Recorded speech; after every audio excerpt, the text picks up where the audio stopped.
Bonjour, je suis Laetitia Chalmel-Durosier, praticienne EFT, et voici mon index ABC.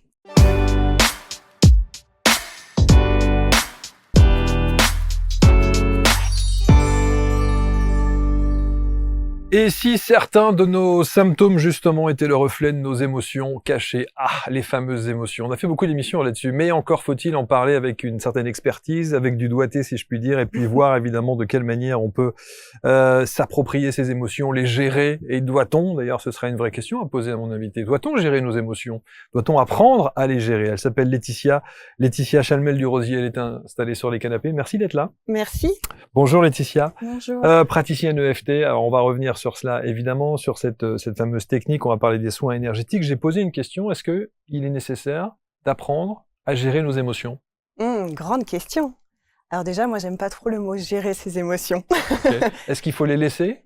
Alors moi j'aime plutôt dire vivre les émotions, parce Okay. que c'est vrai que la notion de gérer, on a un peu l'impression comme si on peut finalement les contrôler, comme s'il y en avait qu'on pouvait mettre sous le tapis finalement, alors que la réalité c'est qu'elles sont toutes là pour nous aider. Et par contre, apprendre à les vivre, ça, je le recommande. Bon, alors, elles sont toutes là pour nous aider? Ah oui. Toutes, quelles qu'elles soient, même les pires. Qu'est-ce qu'on entend par les pires? Non, mais parfois, on a beaucoup parlé, et d'ailleurs ici, on a reçu beaucoup de gens qui nous parlent de une des émotions, c'est la colère, par exemple. La colère, on se dit, voilà, moi je suis envahi de colère, je me lève avec la colère, je me couche avec la colère. Est-ce que ça... On se laisse envahir par cette colère ou est-ce qu'on apprend à la gérer et à la comprendre? On apprend effectivement à la comprendre, à apprivoiser cette colère finalement pour pas qu'elle se cristallise dans le corps. Parce que finalement, s'il y a cette colère qui est débordante dans le corps, c'est peut-être qu'à un moment donné, cette colère, on n'a pas forcément pris le temps de l'écouter, de lui demander qu'est-ce que tu vas me dire, pourquoi tu es là? Et finalement, c'est cristallisé, et puis la colère, puis une autre colère, puis une autre colère, et finalement, ça fait cocotte minute, et on est rempli de colère. Et ça crée des mots. Et ça crée des mots, MAUX, ou des maladies, effectivement. Exactement, et c'est là où vous intervenez avant.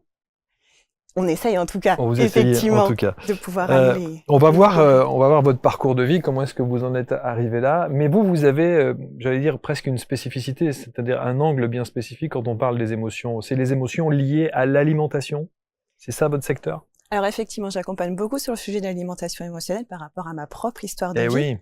Et parce que j'ai compris aussi à quel point finalement les émotions étaient véritablement un facteur, un déclencheur, nous pousser par moments à manger. Et finalement, on anesthésiait les émotions à travers l'alimentation. Quelle a été votre problématique, vous? Quelle a été l'émotion la plus, j'allais dire, compliquée à gérer? Quelle était celle qui vous envahissait systématiquement? Alors moi, l'émotion qui était vraiment source de déclencheur et qui vraiment me poussait à manger, c'était vraiment l'émotion de la solitude, enfin vraiment le fait de ressentir la solitude, la tristesse, le fait de se sentir seule. Tout ça, c'était vraiment des vrais déclencheurs. Moi, un samedi soir, toute seule dans mon appartement, c'était compulsion alimentaire à gogo et on dégommait tous les placards. Sucre. Sucre, évidemment. Ouais. Sucre, évidemment. Donc c'était vraiment cette émotion, enfin en tout cas cet espace à apprendre à vivre autrement qu'avec l'alimentation. Et c'est comme ça que vous avez fait ce fameux, tous les gens connaissent ce fameux yo-yo, c'est-à-dire passer d'un extrême à l'autre, entre la boulimie, l'anorexie, la boulimie, c'était ça? Effectivement, alors moi j'ai effectivement plutôt eu d'abord un comportement anorexique au moment de l'adolescence. Du coup là j'ai voulu perdre un peu de poids et je suis tombée dans la spirale assez classique de l'anorexie. Et suite à ça, effectivement, quand j'ai voulu reprendre du poids, là je suis tombée effectivement dans les crises d'hyperphagie. Donc dans ces moments où je ressentais vraiment ce vide à l'intérieur de moi, ce vide dans l'estomac et ce besoin de le remplir encore et encore à travers l'alimentation. Et finalement, l'alimentation n'arrivait jamais à le combler suffisamment parce que c'était que partie remise pour la suite. Il y a beaucoup de parents complètement désemparés face aux enfants ou à leurs adolescents, ou les jeunes femmes notamment, même les hommes d'ailleurs qui sont concernés par l'anorexie. Qu'est-ce que vous conseilleriez? Quelle est l'attitude que doivent avoir les parents face à un enfant susceptible d'être confronté à l'anorexie? Bonne question. Parce qu'effectivement, c'est un trouble qui est de plus en plus malheureusement courant. Et au-delà de l'aspect émotionnel dont on parle aujourd'hui, il y a aussi tout l'aspect lié à l'anxiété corporelle, lié à l'apparence, où effectivement, il y a aussi l'image qui prend de plus en plus de place. Il y a beaucoup d'injonctions, de choses qui sont partagées sur ce que doit ressembler le corps, etc. Et donc ça, finalement, ça crée vraiment une anxiété qui se reflète dans le comportement alimentaire. Et c'est vrai que pour moi, être passée par là, je pense que quand on le vit, les proches, ce sont les personnes, malheureusement, on est le moins prêt à entendre quelque chose de leur part. Ouais. C'est les personnes envers qui on est les plus méchants, les plus désagréables, les plus durs. les plus durs, alors que c'est les personnes qui sont là pour nous aider.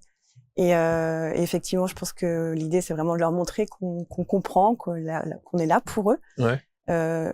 Et aussi, malheureusement, attendre, si je puis dire, le moment où la personne est prête aussi. Ouais, il faut attendre la prise de conscience. À s'en libérer. Alors moi, ce que j'ai eu dans mon propre parcours et qui m'a beaucoup aidée, c'est qu'on m'a mis en relation avec une personne qui avait souffert de troubles alimentaires et qui avait un petit peu dépassé ce moment-là. Et du coup, c'est vrai que c'était un peu ma confidente et vraiment le fait de se sentir compris, etc. Et du coup, je pense que c'est aussi ça qui m'a permis de cheminer et de me dire, ah oui, là, il y a effectivement... Donc, vous conseillez plus de faire appel à une personne extérieure ? Oui, exactement. Ouais, c'est mieux. Ouais. Exactement. Ouais. Je pense que c'est pas la place du proche en tant que tel. Alors, on connaît évidemment la spirale de l'anorexie, et vous dites qu'à un moment donné, vous prenez conscience qu'il faut remanger, que c'est une nécessité, que c'est vital. Comment est-ce qu'on passe de l'anorexie à cette prise de conscience qui fait que il faut repartir? Alors moi, effectivement, j'ai eu 2 prises de conscience, si je puis dire. La première, ça a été au moment du décès de ma grand-mère, où du coup, juste avant son décès, elle a perdu énormément de poids. Et je l'ai vue, et c'est vrai que moi, en le voyant, je la trouvais pas très jolie. Ça se voyait que c'était une femme qui était malade. Et quand elle est décédée, j'avais demandé du coup à ma maman combien elle pesait avant son décès. Et son poids était supérieur à celui que moi je faisais à cet instant-là. Et donc du coup, ça a été pour moi un premier déclic en me disant, ah oui. Donc en fait, mon poids est anormalement bas. Et en plus de ça, par rapport à tout ce que je m'étais imaginé sur la minceur qui est jolie, etc., là, j'étais confrontée à un reflet que moi, je ne trouvais pas joli à travers cette minceur-là. Donc là, à ce moment-là, ça a été le premier déclic. Après, j'ai été fille au père en Irlande. Donc là, il y a un rythme de vie qui est complètement différent là-bas et qui a fait que j'ai continué à perdre du poids. J'ai eu un deuxième déclic, c'était vraiment en me voyant dans le miroir finalement, en voyant vraiment tous mes os, etc. C'était plus possible. Où je me suis dit là, c'est vraiment plus possible. Ouais. Et donc du coup, là, la volonté de reprendre du poids, mais à travers, reprendre du poids, oui, mais qu'on a toutes les pensées sur la peur de grossir, sur manger telle ou telle chose, c'est mal, c'est pas bon pour le corps. Et puis, on va pas m'aimer si je grossis, etc. Donc voilà, tout ça à déconstruire finalement. Mais bon, avant, c'est passé par 6 ans de boulimie. C'est ça. Et donc, vous avez été suivie? Alors effectivement, j'ai voulu me faire accompagner sur le comportement anorexique, pas spécialement accompagné, mais pour le coup, quand j'ai eu le comportement plutôt boulimique, là, j'ai voulu me faire accompagner. Et c'est là que j'ai découvert tout le monde des émotions. Ouais, c'est ça. Parce que finalement, moi, mon véritable déclic, ça a été vraiment le jour où j'ai compris que la maladie que j'avais, la maladie, finalement, elle était là d'une manière ou d'une autre pour me protéger de quelque chose, qu'elle avait quelque chose à me dire, qu'elle avait des messages à me partager. Et finalement, j'ai décidé de la voir non pas comme quelque chose à combattre et quelque chose dans lequel il y a cette compatibilité, mais plutôt comme une alliée finalement pour se dire, ok, si tu es là, si tu as quelque chose à me dire, qu'est-ce qu'on fait ensemble et comment on fait pour avancer ensemble avec tout ça? Et ça, c'est lié. Alors, vous diriez que ce soit l'anorexie ou la boulimie, c'est toujours lié aux émotions? Alors, il y a pas. C'est surtout des maladies qui sont aussi multifactorielles. Il y a beaucoup de choses qui viennent en considération, mais il y a toujours une part émotionnelle parce que il y a aussi toutes les pensées. On l'a dit, toutes les pensées, les croyances que l'on peut avoir sur le corps, sur l'alimentation, sur le fait d'être rejeté, abandonné en fonction de son poids, de son corps. Mais toutes ces pensées-là, elles sont aussi liées à des émotions. Donc finalement, c'est vraiment toute cette exploration-là, des pensées, des émotions, et d'aller déconstruire tout ça. Alors on va parler évidemment de la manière, dans votre approche, de la manière dont, une fois que vous avez vécu cela, est-ce que vous pensez d'abord qu'on peut traiter de ces émotions, on peut traiter de ces histoires d'alimentation liées aux émotions et autres, sans l'avoir vécu? Alors oui, je pense que complètement. Après, je mets un petit bémol par rapport, encore une fois, à ma propre histoire de vie. Parce que c'est vrai que quand j'ai commencé à vouloir me faire accompagner, j'ai été voir une psychologue qui était pas du tout sensible, on va dire, à ces troubles-là. Ouais. Et c'est vrai que je me suis sentie... voilà, ses propos ont été très maladroits. Ouais.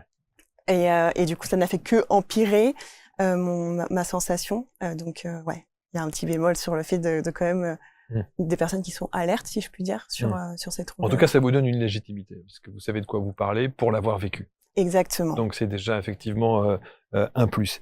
On parle de l'EFT, qui est cette méthode que, voilà, hop, que beaucoup de gens connaissent maintenant et pratiquent. Pourquoi vous avez choisi cet angle-là pour justement aborder cette thématique des problématiques d'émotions et de l'alimentation liée aux émotions? Pourquoi l'EFT? Pourquoi l'EFT? Parce qu'il est venu à moi, tout simplement. Ouais, et comment? J'ai été suivie par une psychologue formée à l'EFT, donc j'ai moi-même fait beaucoup d'EFT.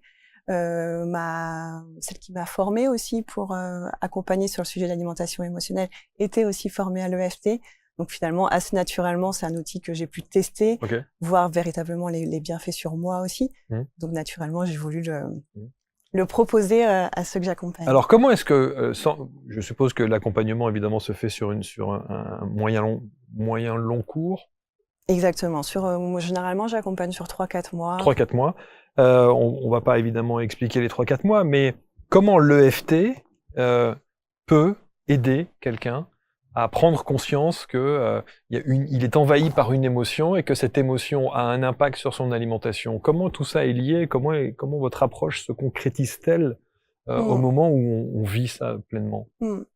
Alors déjà, l'EFT, je trouve que c'est un fabuleux outil pour aussi apprendre à observer soi-même les émotions que l'on ressent. Parce que c'est vrai que bien souvent, on nous a pas forcément appris à aller apprivoiser et comprendre que là, il y a une émotion qui se passe dans mon corps.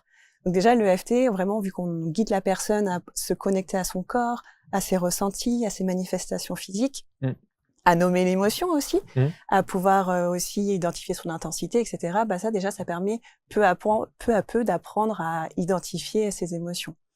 Et ensuite, effectivement, avec l'EFT, l'idée, c'est d'aller à la source de la source, si je puis dire, et du coup, d'aller se connecter à ces premières fois où peut-être il y a eu ces émotions qui ont été cristallisées dans le corps. Parce que c'est vrai qu'on a toutes les émotions que l'on ressent dans son quotidien. Et puis, il y a toutes les émotions du passé aussi, qui sont restées cristallisées dans le corps et qui créent comme une empreinte émotionnelle, finalement. Presque du transgénérationnel? Ça peut aller jusqu'au transgénérationnel, effectivement. Alors après, moi, effectivement, en EFT, j'ai pas cette capacité-là, si je puis dire, avec le transgénérationnel. Mais déjà, sur sa propre histoire de vie, on a déjà plein de choses c'est déjà pas mal, on a déjà plein de choses à faire. Mais c'est vraiment d'aller identifier, effectivement, cette émotion-là, d'où elle vient. Donc, par exemple, si je reprends ma propre histoire, cette solitude, finalement, c'est d'aller identifier et d'aller la libérer, si je puis dire, cette partie de moi qui ressent cette solitude, qui a si peur d'être seule, qui a si peur d'être avec soi-même, finalement. Et finalement, c'est d'aller parler à cette petite part de moi et d'aller comprendre ce qu'elle a à me dire, de comprendre pourquoi elle a toutes ces peurs-là et d'aller l'aider à libérer ces peurs-là. Et finalement, en la décristallisant, on s'apaise et on s'allège de certains points. Jusqu'à preuve du contraire, vous êtes la petite dernière d'une fratrie de 5. Oui. Comment on peut se retrouver à avoir cette peur de la solitude? Vous avez 4 frères et sœurs? Mais justement, j'ai toujours été en fratrie. Mes troubles du comportement alimentaire sont arrivés quand ils étaient tous partis de la maison. Ah. Donc effectivement. C'est ça le choc? Alors je pense que, il y a évidemment plein de choses. J'imagine. Il y a évidemment plein de choses, mais je pense que ça en fait effectivement partie, le fait que finalement d'avoir été toujours dans une grande famille très nombreuse, beaucoup de monde toujours à la maison, et finalement de voir peu à peu ses frères et sœurs partir, jusqu'à se retrouver toute seule avec les parents évidemment. Bien sûr, ouais. Mais voilà, je pense que ça a effectué ce truc de peur d'être seule, et puis pas l'habitude d'avoir été seule. Et puis de toute façon, j'étais malgré tout une enfant très timide, qui avait un manque de confiance en soi, un manque d'estime de soi. Donc voilà, toute la marmite a fait que ouais, c'est ça, toutes les sacoches là. Quoi, voilà, c'est exactement. C'est tous les poids qu'on a sur les épaules qui ont finalement créé ce comportement-là. En fait, ce comportement, ça a vraiment été une manière pour moi de mettre sous le tapis toutes ces émotions qui ont été restées cristallisées pendant toutes ces années. Et jusqu'au point où on somatise et le corps vous le fait ressentir. C'est-à-dire que vous allez avoir des problèmes de peau, vous allez avoir quelques maladies, on parle évidemment de l'eczéma et autres. Ouais. Donc il y a plein de choses, bien sûr, qui se mettent... Alors si parce que vous les cumulez quand même, hein. Anorexie, boulimie, les eczéma à gogo, les problèmes digestifs, ulcère à l'estomac, etc. Ulcère à l'estomac. Oui, ulcère à l'estomac à 16 ans. Donc il y a un vrai mal-être, quoi. Il y a un vrai, oui, il y a une vraie anxiété qui est là, un manque de sécurité, un manque de confiance, et finalement, mon corps essaye de me dire comme il peut, fais quelque chose. Ouais, c'est ça. Pour ressortir, si tu puis dire, tout ce mal-être-là. Jusqu'au jour où effectivement on prend, encore une fois, on observe et on se dit bon, ok, qu'est-ce que t'as à me dire, et maintenant on travaille ensemble. Et donc là, c'est la psychologue en fait qui vous met le pied à l'étrier et qui va au travers de l'EFT presque vous sauver, quoi. Alors effectivement, le cheminement a été relativement long, hein, malgré tout. Je pense qu'au début, j'ai surtout aussi beaucoup exploré de manière autonome à travers beaucoup de choses que j'ai commencé à écouter, etc. Voilà, sur le développement personnel, surtout au début, sur travailler la confiance en soi, l'estime de soi, etc. Et finalement, je pense que j'étais arrivée à un moment donné où, et puis par rapport à mon histoire de vie, où professionnellement, personnellement, ça allait. Finalement, le comportement alimentaire était plus dysfonctionnel. Enfin, il avait plus l'air dysfonctionnel. Mais je savais que à la moindre tempête émotionnelle, hop, rebelote, c'est ça, on retombe dans les écarts. On dégommait les placards pour vivre cette tempête émotionnelle. Ouais. Et donc c'est effectivement à ce moment-là que du coup là j'ai pris le temps de vraiment être suivie pour aller explorer toute cette sphère émotionnelle là pour apprendre à vivre la prochaine tempête émotionnelle d'une autre manière qu'à travers l'alimentation. Est-ce qu'aujourd'hui c'est réglé ça, ou vous êtes toujours à être attentive à ce que votre corps vous dit ou vos émotions vous disent?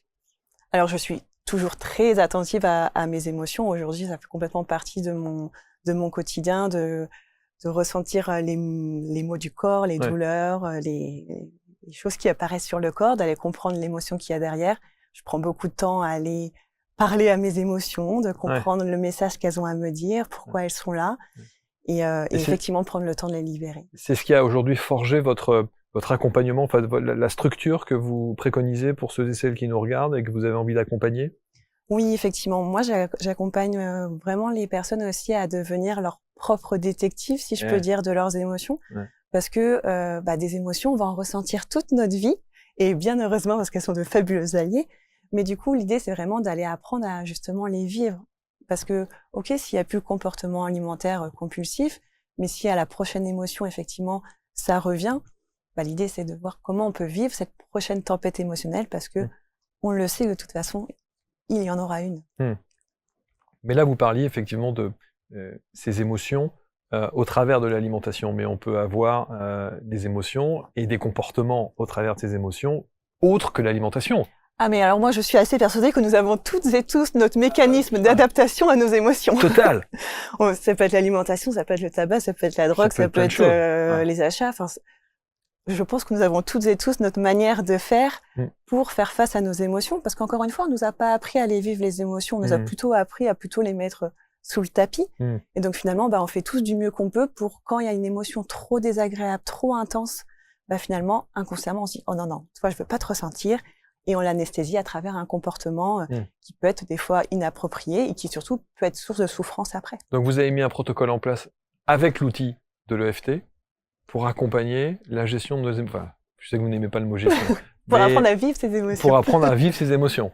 Alors effectivement, en accompagnement individuel, on utilise vraiment l'EFT pour aller re-explorer ces émotions du passé, ces émotions cristallisées. Donc si par exemple, il y a je vais reprendre par exemple un accompagnement que j'ai en tête, par exemple une grosse colère qui est présente par rapport à la maman parce que il y a eu un manque ou quelque chose. On va vraiment aller libérer cette colère dans le corps pour apporter un nouveau message dans le corps et rapporter de la sécurité en fait. Parce que cette colère, encore une fois, c'est une petite partie de nous qui la ressent, et du coup l'idée c'est de lui dire ok, je comprends que tu ressens cette colère, c'est bien normal. tu l'as ressenti depuis tant d'années, mais aujourd'hui, tu as le droit de te libérer. Aujourd'hui, je suis là pour toi, pour que tu puisses te libérer de cette colère. On a souvent l'image de l'EFT, un peu, pas caricaturale, mais très réductrice, des tapotis. Tapotis, Voilà, et on se dit, ah oui, on s'imagine que ça n'est que ça. Or, c'est beaucoup d'autres choses. J'imagine que votre accompagnement ne se limite pas à 3 clapotis. À tapoter pendant... Non, j'imagine que non. Non, c'est effectivement tapoter, c'est exprimer aussi des choses, se connecter à son corps, et puis effectivement de renouer, si je puis dire, avec toutes les parties de soi, avec toutes les parts de soi qui ont été blessées, pour vraiment pouvoir les libérer. Donc ça veut dire que dès qu'on est envahi par une émotion, on met en place les techniques que vous préconisez dans l'accompagnement et on peut gérer ça. Et on peut apprendre à vivre au fur et à mesure, effectivement, les émotions. Qui vous consulte? Qui me consulte? Ouais, la plupart du temps. Quels sont les mots des gens qui vous consultent? MAUX. MAUX. Beaucoup, évidemment, du coup, le sujet de l'alimentation émotionnelle. Sinon, effectivement, ça va être des personnes qui vont avoir aussi des phobies, des douleurs chroniques aussi. Voilà, ça va être les sujets principaux. Et puis, toute personne aussi qui finalement ressentent le besoin d'avoir une alliée pour justement aller apprivoiser le monde de ses émotions. Est-ce qu'aujourd'hui, vous avez compris, vous? Mes émotions? Ouais. Alors, je peux dire que j'ai bien avancé sur le chemin. Oui, bien sûr, vous avez cheminé. Que j'ai bien avancé sur le chemin. Je pense qu'elles ont encore plein de choses à nous raconter. Donc, en tout cas, de là où j'en suis aujourd'hui, ce que je sais, c'est que je peux accompagner et aider à commencer à les explorer et commencer à les vivre aussi ces émotions et comprendre ce qu'elles ont à nous dire, comprendre les messages qu'elles ont à nous dire. Et plus les voir comme des choses à combattre, à mettre sous le tapis, mais vraiment les voir comme des alliés. Alors, on aurait pu dire, je sais qu'il y a des gens qui vont s'interroger, qui vont se dire, mais quel a été son problème et pourquoi elle s'est retrouvée dans cette situation, etc. Vous parlez dans la fiche de prod, vous parlez de votre maman, qui est très ouverte à ce genre de technique, enfin pas nécessairement l'EFT, mais en tout cas qui a eu une approche, on va dire, une ouverture d'esprit, dite spirituelle. Oui, effectivement. Elle est un peu dans cet univers-là. Oui, alors effectivement, moi j'ai toujours... mes parents sont vétérinaires, donc pour le coup, il y a quand même cette médecine, si je peux dire, traditionnelle, même si c'est pour les animaux. Mais à côté de ça, j'ai... justement, quand on disait que j'avais beaucoup d'eczéma, etc., on m'a emmenée chez l'homéopathe pendant toute mon enfance pour essayer d'apaiser l'eczéma. J'ai été accompagnée avec les huiles essentielles aussi pendant toute mon enfance. Donc effectivement, les médecines alternatives, c'est quelque chose auquel j'ai été habituée, si je puis dire. Et donc naturellement, je me suis aussi tournée vers celle-ci par la suite. Alors, on parle de l'EFT, mais vous avez testé beaucoup d'autres choses. Vous êtes formé à beaucoup d'autres choses dans la médecine chinoise, la médecine énergétique. Vous avez beaucoup appris sur les neurosciences et des choses comme ça. Et donc, vous en avez fait une sorte de package qui vous permet aujourd'hui d'avoir comme une sorte de couteau suisse, une malle à outils. Exactement. Voilà, que vous pouvez adapter en fonction de la personne que vous avez en face de vous. Exactement. J'aime vraiment beaucoup utiliser différents outils pour aussi, on est toutes et tous différents. Et il y a quelque chose qui peut fonctionner pour quelqu'un, qui peut moins fonctionner pour une autre parce qu'on est moins réceptif à cet instant-là. Et du coup, c'est vraiment avec l'exploration des différents outils, finalement, de trouver ce qui fait du bien à soi. Et effectivement, à travers l'EFT, les soins énergétiques, le coaching aussi, et un petit peu des conseils, effectivement, justement, en termes de médecine naturelle. Une médecine naturelle. Quand on parle d'alimentation émotionnelle, il y a des hommes qui sont concernés? Eh ben oui. Et alors moi, c'est ma conviction qu'il y a beaucoup plus d'hommes que ce que l'on croit. Que ce que l'on croit, parce que eux aussi, ils sont soumis à beaucoup d'injonctions sur sur le corps, même si on parle beaucoup des femmes. Et moi, justement, j'aimerais vraiment avoir plus d'hommes, si je puis dire, en accompagnement, parce que je sais aussi à quel point ça peut leur faire souffrir, mais que finalement, ils se sentent peut-être pas légitimes, si je puis dire, à aussi avoir cet espace-là. Donc, j'ai quelques hommes, mais... majoritairement des femmes. Majoritairement des femmes. Et on vous consulte plus pour des problèmes liés à l'anorexie ou à la boulimie? Non, alors moi, je fais effectivement plutôt compulsion alimentaire. Je pense que l'anorexie, c'est encore autre chose. Et que voilà, il y a d'autres professionnels de santé à aller voir dans un premier temps pour aller accompagner ces troubles. Est-ce que votre accompagnement est jumelé aussi avec un accompagnement dit d'une médecine plus traditionnelle? Est-ce que vous travaillez avec des professionnels de santé? Alors effectivement, souvent les personnes elles peuvent être amenées à être accompagnées par différents praticiens en même temps, notamment effectivement diététiciennes, nutritionnistes. Et effectivement, en fonction de ce que l'on voit aussi ensemble, je peux inviter aussi à aller effectivement aller travailler sur un autre aspect, si je puis dire, avec un autre professionnel de santé. Je ne sais pas s'il y a des statistiques là-dessus, mais j'ai quand même le sentiment que c'est assez générationnel quand même. J'ai l'impression qu'on est aujourd'hui dans un système où je veux dire, les addictions au sucre, les addictions à cette nourriture compulsive, à la malbouffe, on est quand même en plein dedans, quoi. Alors, on est en plein dedans parce que je pense que, encore une fois, au niveau émotionnel, Ouais. on est aussi dans un moment où on est tous en mode cocotte minute. Non, mais c'est pas plus que les précédentes générations. Ils avaient aussi leurs problèmes d'émotion et leurs difficultés de vie.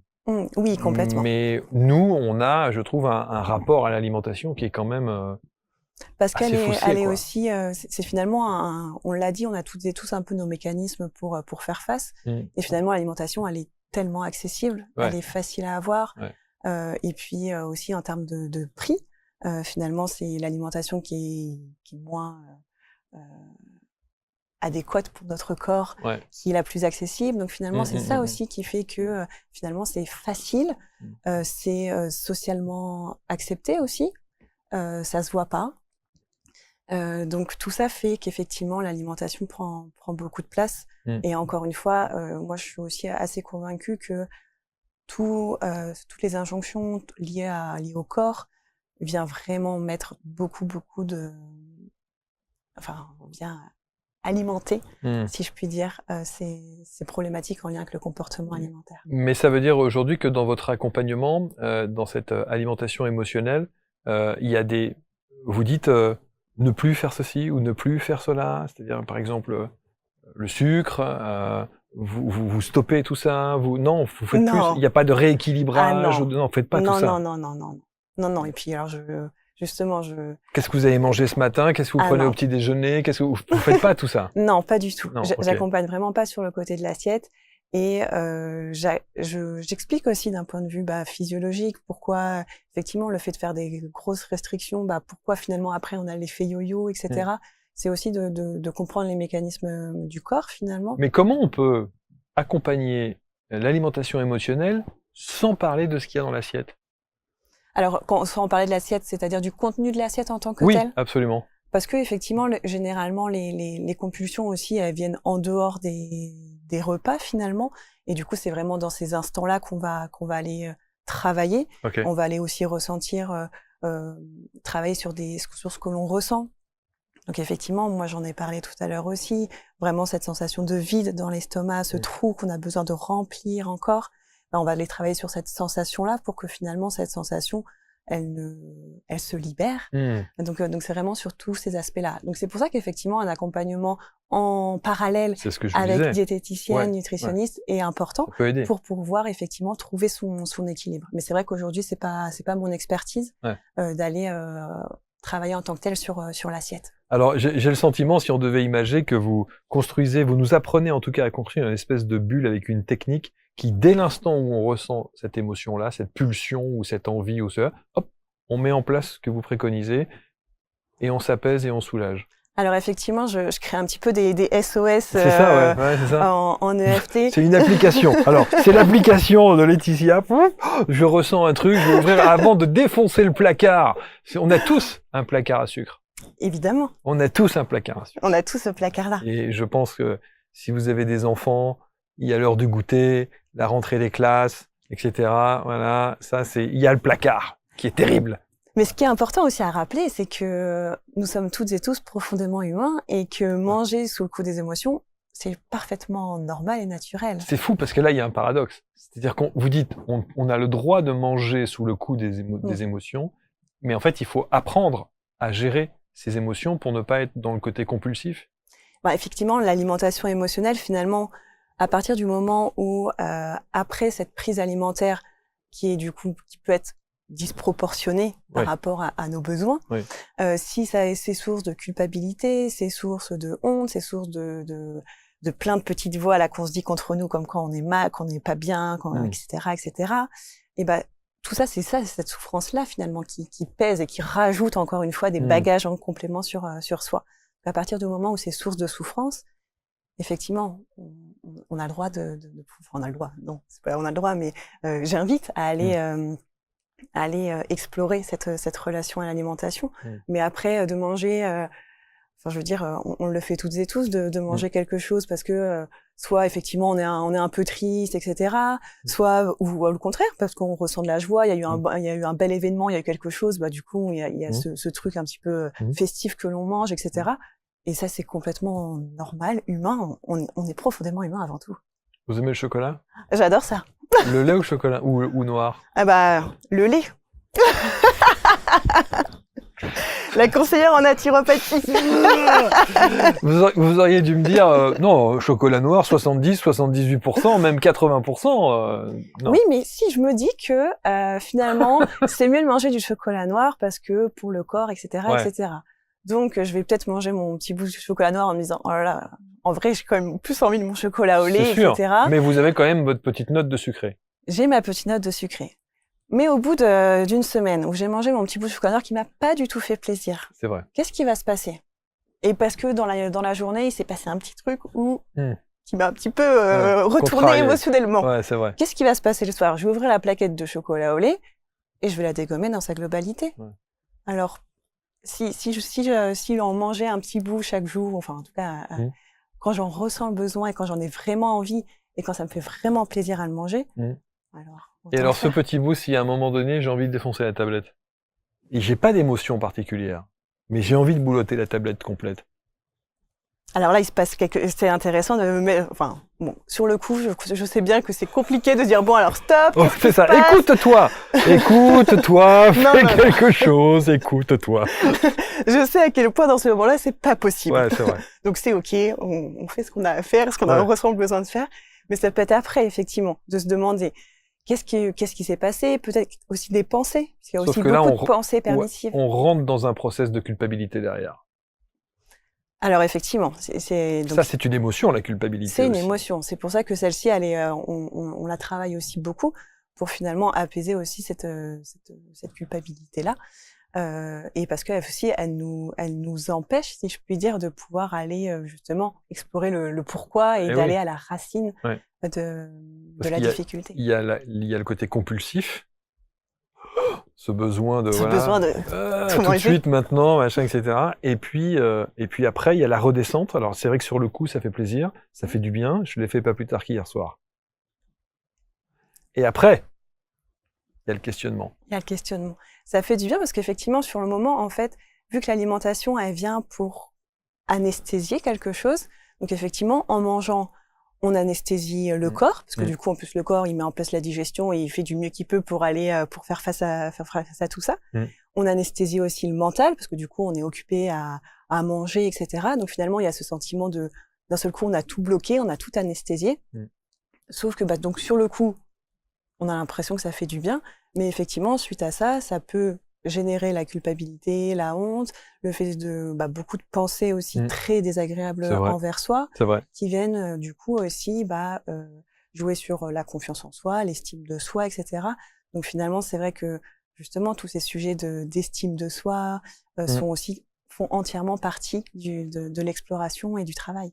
Et vous pouvez intervenir là-dessus. Oui, complètement. Ça fait complètement partie de l'accompagnement. C'est pas que de l'alimentation émotionnelle, hein, c'est les émotions en général. Complètement. Et en réalité, j'accompagne sur le sujet de l'alimentation émotionnelle, mais finalement, assez rarement, si je peux dire. Enfin, en tout cas, c'est pas toutes les séances sur lesquelles on va parler de l'alimentation. Ouais, c'est ça. C'est plutôt aller se connecter à des émotions qui sont à l'origine.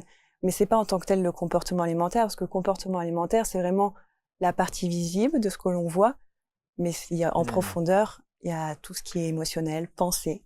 Est-ce que j'ai souvent l'habitude de poser cette question à ceux qui font leur index? Est-ce que vous avez une histoire, quelque chose qui vous a profondément marqué? Vous savez, quand on est sur les réseaux sociaux, il y a parfois des images du avant-après. Est-ce que vous avez une histoire de quelqu'un que vous avez accompagné qui vient avec sa problématique. Et vous voyez au fur et à mesure de votre accompagnement une transformation pour maintenant se retrouver dans une situation où, voilà, d'apaisement et en tout cas de bonne gestion de ses émotions. Alors j'ai deux histoires qui me viennent en tête.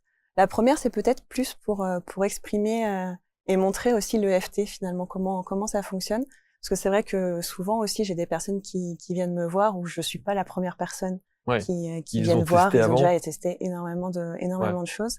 Et c'est vrai que j'ai eu une cliente une fois qui est arrivée en me disant bon, moi j'ai été voir un psychologue de nombreuses fois, mon histoire je la connais, je sais que c'est à cause de la relation que j'ai avec ma maman que j'ai ce comportement. Je sais tout. Ok. Mais c'est toujours la même chose. C'est toujours le même problème. Et donc du coup, effectivement, une fois en EF, donc finalement son mental avait compris. Son mental avait compris son histoire. Ok, voilà.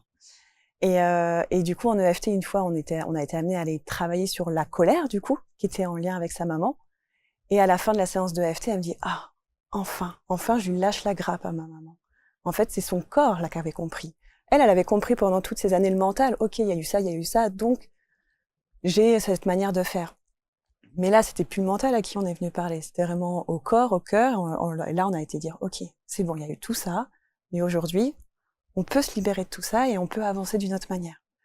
Et donc là, on avait vraiment transmis, on avait parlé à l'intelligence du corps et du cœur pour avancer. Et maintenant, elle va bien. Et aujourd'hui, elle va bien. Et la deuxième histoire qui m'est venue quand vous m'avez posé la question, c'est une jeune femme où elle s'est bien rendue compte que le déclencheur ses émotions, des compulsions alimentaires, c'est lié à un événement, lié à un décès. Donc finalement, on a été aussi, justement, travailler sur les émotions liées à ce décès, le vide que ça a laissé, etc. Donc finalement, on était sur le vide qu'avait laissé le décès de cette personne-là, ce vide qu'elle essayait de remplir avec la nourriture. Et du coup, vraiment cette exploration-là. Et aujourd'hui, du coup, tout va bien pour elle. En tout cas, moi je pense que c'est bien de se faire accompagner de cette manière-là. On sent aussi votre empathie. Vous êtes très empathique. Hein. On a dû vous le dire. Oui. Vous êtes très empathique. Ouais, il y a de ça. Et vous êtes très empathique parce que votre histoire vous a forgé de cette manière-là. Je pense que si vous n'aviez pas eu toutes ces épreuves de vie là. Peut-être que vous ne seriez pas sans doute la personne que vous êtes aujourd'hui. Aujourd'hui, effectivement, je vois véritablement ce trouble du comportement alimentaire. Je le vois vraiment comme aujourd'hui une opportunité pour moi et je remercie parce que sans ça, je n'aurais peut-être pas fait tout le travail que j'ai fait sur moi. Je me serais peut-être pas appris à m'aimer. Je me serais peut-être pas appris à me reconnecter à moi, à mes sensations. Donc aujourd'hui, c'est grâce à ça, si je puis dire. Bon, vous n'êtes pas devenu véto, du coup. Je ne suis pas devenue véto. Non. À la grande déception de vos parents qui vous disent, voilà, j'aurais aimé. Est-ce qu'il y en a au moins un des 4 autres qui est véto? Et non. Non, non plus. Bon, d'accord. Okay. Et non. Mais beaucoup quand même. Voilà, je vous invite évidemment. On peut consulter à distance? Oui, effectivement. Je fais beaucoup exclusivement d'ailleurs à distance pour l'EFT. Et les soins énergétiques, je peux le faire en présentiel. En présentiel aussi. Il faudra venir en Bretagne, du coup. En Bretagne, exactement. Voilà, très bien. Merci Laetitia. Merci à vous. Merci infiniment. Vous allez, autour de cette vidéo, on va vous mettre tous les liens pour rentrer en contact avec Laetitia pour cet accompagnement qui peut effectivement sans doute vous aider, prendre le temps. Il faut combien de temps à peu près sur 3 mois? Moi, je propose un accompagnement sur plusieurs séances qui durent généralement sur 3-4 mois. 3-4 mois, à raison de une séance par semaine, une séance toutes les 2 semaines par la suite. Est-ce qu'il y a entre 2 séances, vous nous demandez des choses à faire? Effectivement. Ah ouais. Je demande des explorations entre les séances, de pratiquer des choses, de tester, d'observer et de voir comment ça se passe pour soi. Et vous voyez tout de suite ceux qui ne l'ont pas fait? Ça va beaucoup plus vite quand on fait un travail chez soi. Parce qu'encore une fois, j'invite vraiment les personnes à devenir leur propre détective de leurs émotions, de leurs pensées. Et ça se fait pas que en séance, ça se fait entre les séances d'aller observer ce qui se passe dans son corps. Vous vous aimez aujourd'hui? Effectivement. C'est une femme heureuse, c'est parfait. Merci Laetitia, merci beaucoup. Merci à vous. Commentez, partagez toujours avec bienveillance comme toujours. Et puis autour de la vidéo, je vous le disais, tous les liens pour entrer en contact avec Laetitia. On se retrouve très vite pour un prochain Portrait Index. Salut.